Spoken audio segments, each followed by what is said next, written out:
क्या करना है? संगवारी संगवारी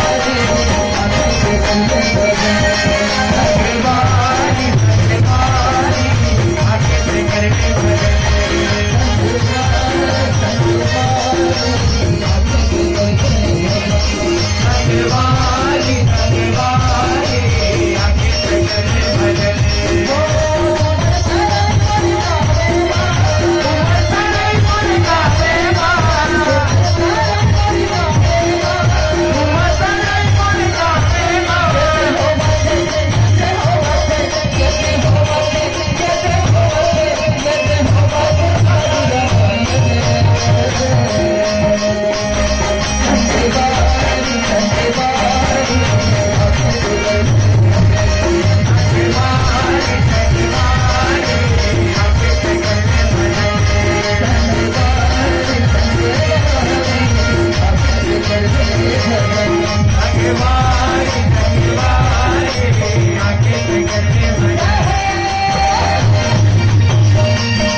क्या कहते हैं?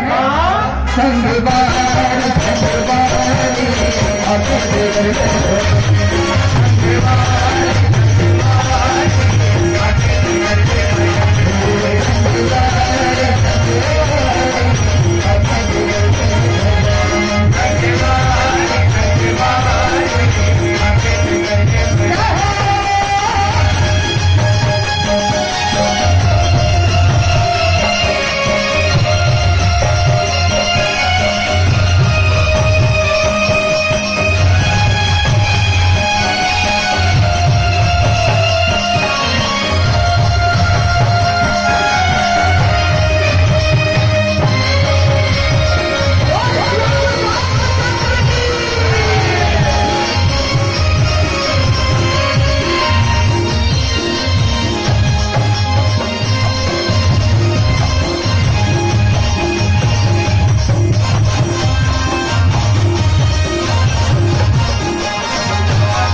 है मगन, मगर मगन कैसे होते हैं?